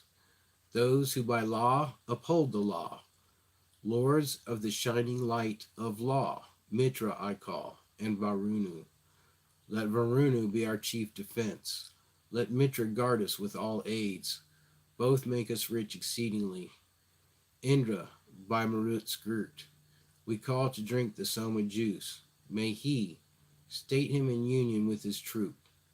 Gods, Marut, hosts whom Indra leads, distributors of Pusan's gifts, hearken ye all unto my cry. With conquering Indra for ally, strike Vritra down, ye bounteous gods. Let not the wicked master us. We call the universal gods and Maruts to the Soma drought, for passing strong are Persini's sons. Fierce comes the Marut's thundering voice, like that of conquerors when ye go forward to victory, O men. Born of laughing lightning, may the Maruts guard us everywhere. May they be gracious unto us. Like some lost animal drive to us, bright Pusan, him who bears up heaven, resting on many-colored grass. Pusan the bright has found the king, concealed and bidden in a cave, who rests on grass of many hues. And may he duly bring to me the six bound closely through these drops, as one who plows with steers brings corn. Along their paths the mothers go, sisters of priestly ministrants, mingling their sweetness with the milk. May waters gathered near the sun, and those wherewith the sun is joined, speed forth this sacrifice of ours. I call the waters goddesses, wherein our cattle quench their thirst. Oblations to the streams be given. Amrit is in the waters. In the waters there is healing balm. Be swift, ye God, to give them praise. Within the waters, Soma thus hath told me, dwell all balms that heal. And Angi, who has blessed all, the waters hold all medicines. O waters, teem with medicine, to keep my body safe from harm, so that I long may see the sun. Whatever sin is found in me, whatever evil I have wrought, if I have lied or falsely sworn, waters remove it far from me. The waters I this day have sought, and to their moisture have we come. O Angi rich in milk, come thou, with thy splendor cover me. Fill me with splendor, Angi, give offspring and length of days, the gods shall know me even as I am, in Indra with the Rishi no. And I'm going to point out something here. The waters. Baptism and being covered by the water as a picture of a forgiveness of sin is being pictured here. It is a picture that is ancient. We're also told that evidently there are some things that are mixed with the waters that bring healing, as well as that which is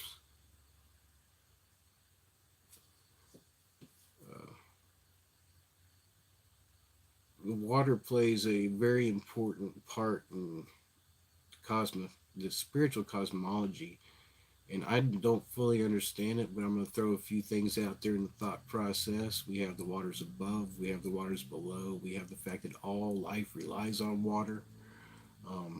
It is one of the pictures that the Creator put into place.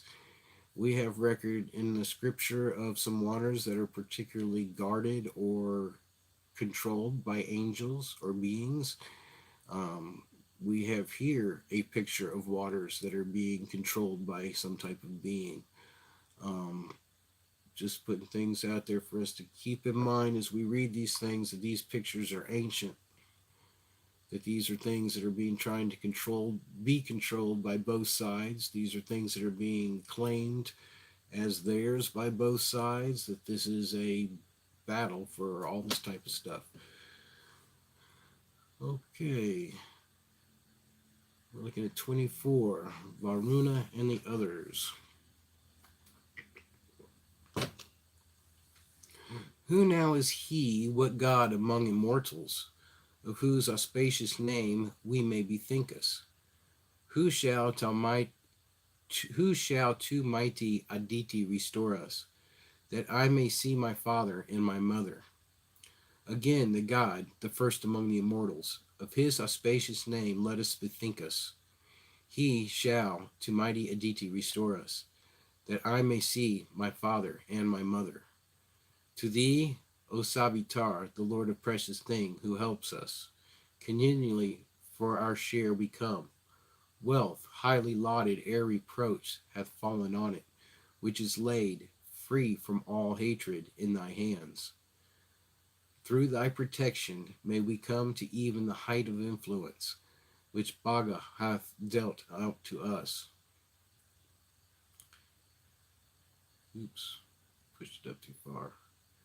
Ne'er have those birds that fly through the air attained thy high dominion, or thy might, or spirit, nor these the waters that flow on forever, nor hills, abaters of the wind's wild fury. Varuna, king of hallowed might, sustaineth erect the tree's stem in the baseless region. Its rays, whose root is high above, streams downward. Deep may they sink within us and be hidden. King Varuna hath made a spacious pathway, a pathway for the sun wherein to travel. Where no way was, he made him set his footstep, and warned afar whate'er afflicts the spirit. 100 balms are thine, O king, 1,000.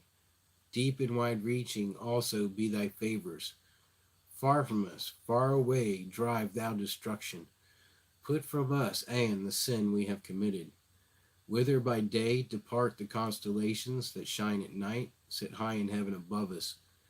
Varuna's holy laws remain unawakened, and through the night the moon moves on in splendor. I ask this of thee, with my prayer adoring. Thy worshipper craves this with his oblation. Varuna, stay thou here and be not angry.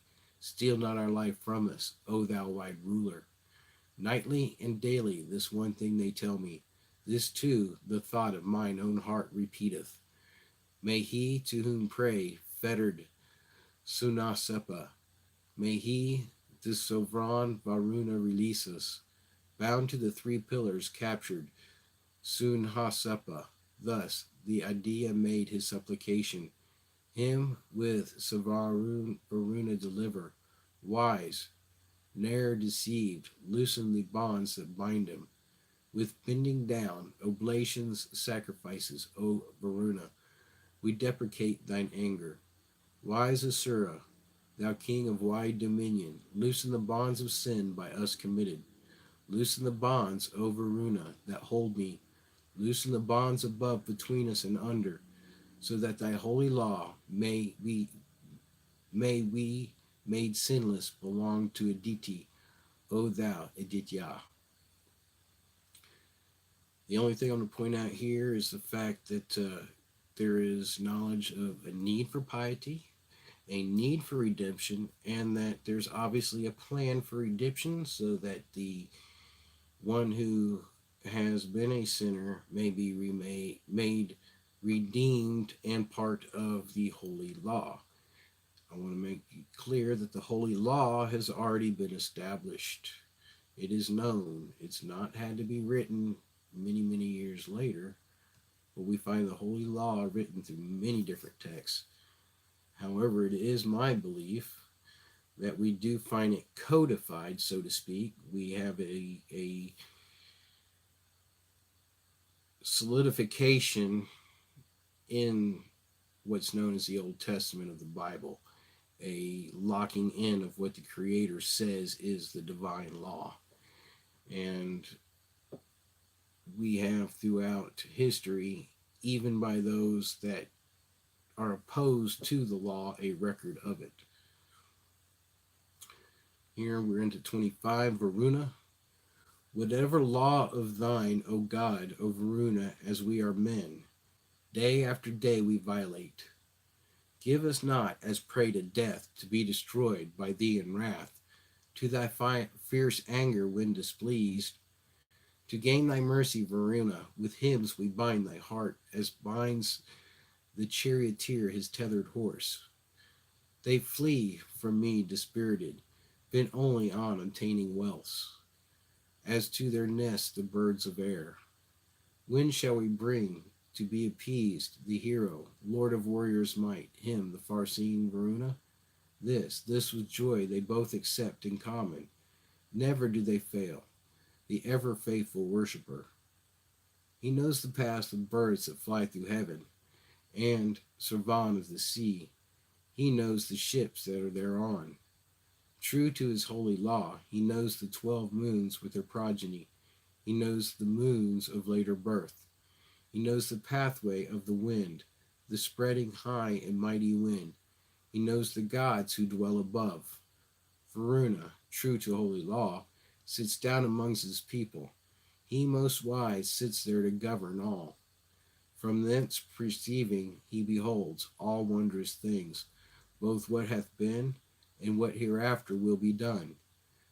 May that Aditya, very wise, make fair paths for us all our days. May life prolong our lives for us. Varuna, oops, I did it again. Wearing golden mail, hath clad him in a shining robe. His spies are seated found about. The God whom enemies threaten not, nor those who tyrannize over men, nor those whose minds are bent on wrong. He who gives glory to mankind, not glory that is incomplete, to our own bodies giving it. Yearning for the wide-seeing one, my thoughts have moved onward unto him, as kine unto their pastures move. Once more together let us speak, because my meat is brought, priest-like, to eateth what is dear to me. Now saw I him who all may see, I saw his car above the earth. He hath accepted these my songs. Varuna, hear this call of mine, be gracious unto this day. Longing for help, I cried to thee. Thou, O wise God, our Lord of all, thou art the King of earth and heaven. Hear as thou goest on thy way. Release us from the upper bond, untie the bond between, and loose the bonds below, that I may live.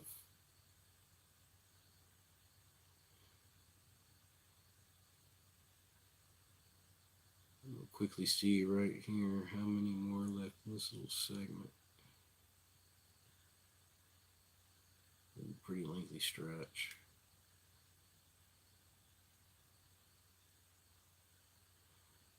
I think I'm going to quit at 25 this week, folks. We're going to start 26 next week with Angi again.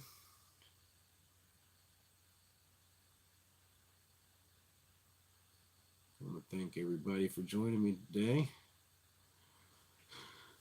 Come back over here and join in the conversation. See if we got anything.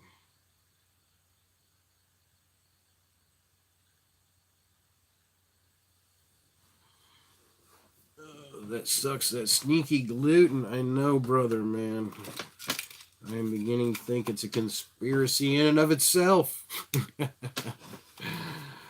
Oh, I find it interesting that for so many years we quote the verse that man cannot live on bread alone. Sometimes man can't live on bread at all.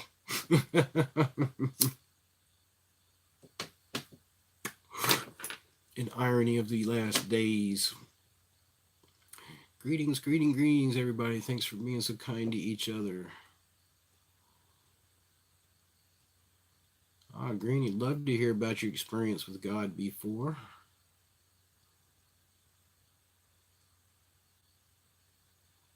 Balls for Life want to know if psychedelics were involved, and I'll discuss that in just a second.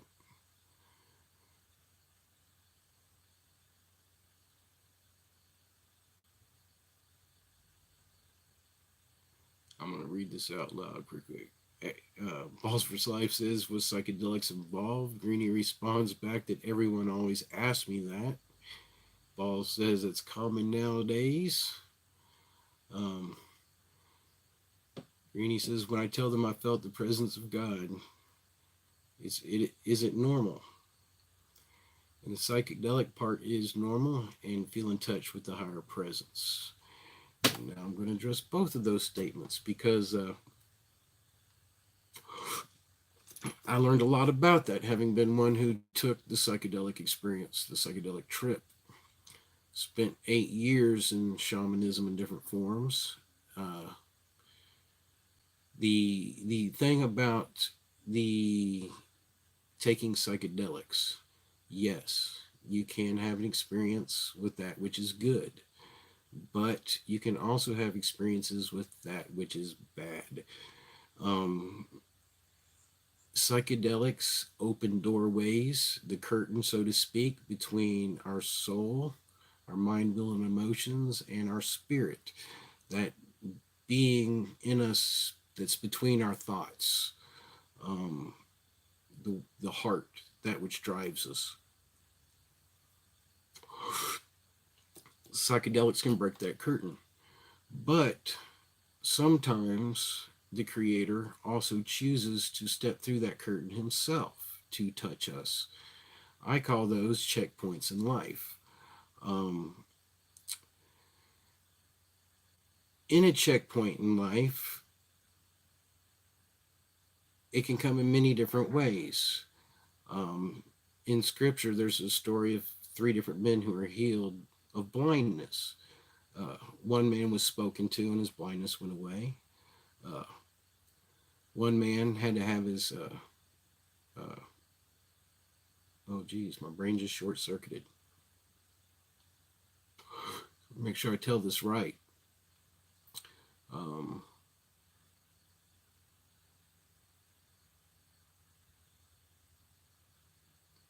I believe the second one had to have his hand, had to have his eyes touched. I'll have to look that up and verify it.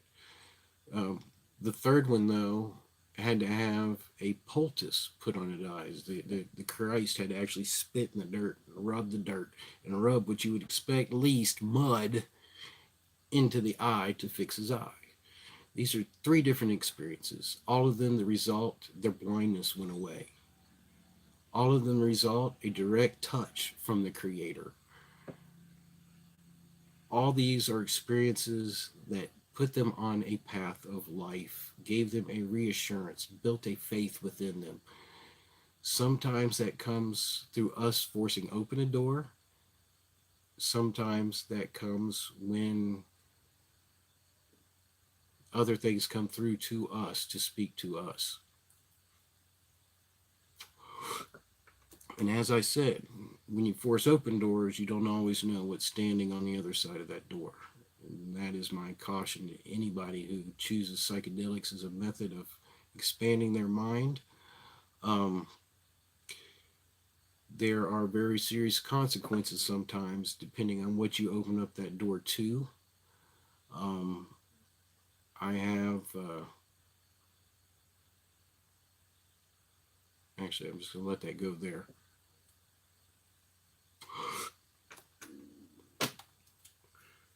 But yes, as you begin to grow in the Creator, as He begins to purify your life of the darkness, as those bad virtues come out, and as you begin to show light or the good virtues, the morality, the piousness, um, the love for your fellow man, as you begin to show that, that presence gets stronger, it gets more clear, it gets more understandable. Um, it, you become to understand that it lives within you. It is the power, it is the strength that isn't you. It's what you can tap into that the Creator put there. It is tapping into love, it is tapping into the Creator. That presence is all part of that. It brings comfort, it brings peace, it can bring joy, it can bring any of the virtues that you need at that time to purify your soul of whatever it is that's crushing you. That is what I believe is in the promise that He won't give us anything beyond what we are able to handle. Yes, we don't think we can handle a lot of stuff, but in that point in time when you are crushed, He will come to you in one form or another in presence, and that presence will heal you. And it says that when we have that, that is a beautiful clue that we are a children of light, that our heart is good. Remember, it says we don't even know our own hearts. We don't know what our previous choices in life, or previous choices before life were, I should say, or before our life in this container.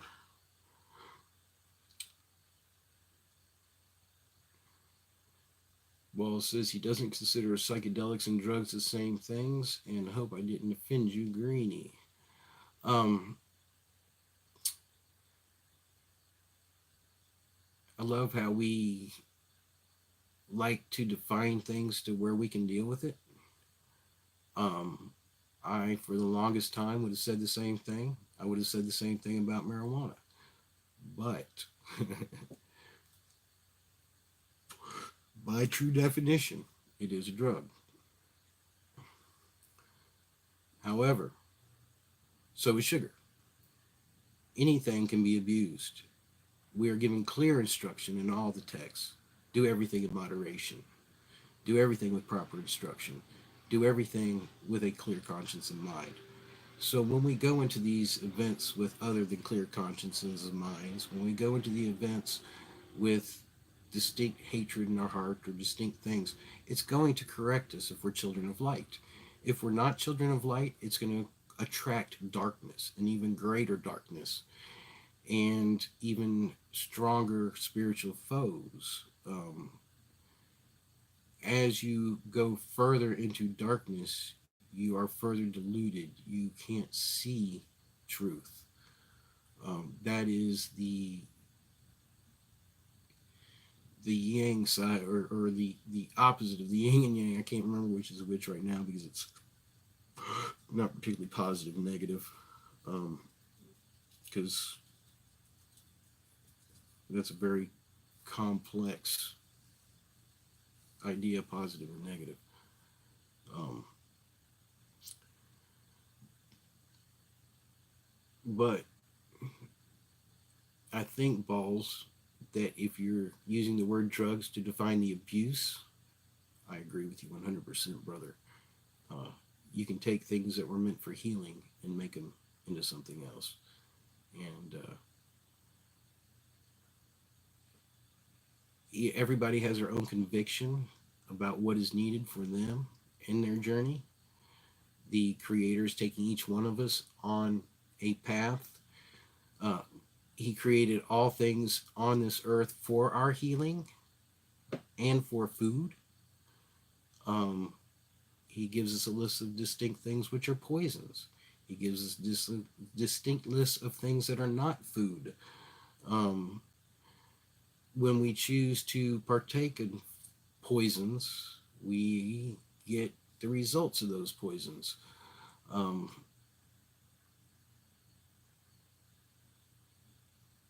with poison comes a curse. And once again, we know that poison was given to us with the curse of the thorns. So at one point in time on this earth, it came without the curse. They didn't have the thorns, they didn't have the darkness. Um, I don't understand that, but I know that it's written that it was there, that it happened, a golden age, so to speak, a golden age they hope to attain again, and a golden age which we are promised, but under a righteous leader.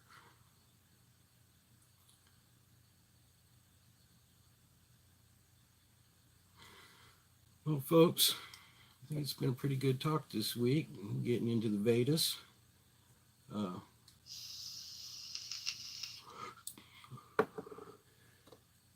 Cautionary: when you worship something, it does come. Um, when we read some of the later Vedas, we see how these worship things that we hear in these texts, how they metaphysically work. And some of the other Vedas, it explains the spiritual nature of it. And we'll get into more of that at that point in time. I do appreciate everybody joining me this week. May you have a blessing. Anybody who joins and watches this later, may you be blessed as well. Peace and comfort from the great Creator be upon you. May His Spirit visit you, and that you may know He is not only real, but that He has intent in your life as well to walk in light and love. Shabbat Shalom. Have a good week.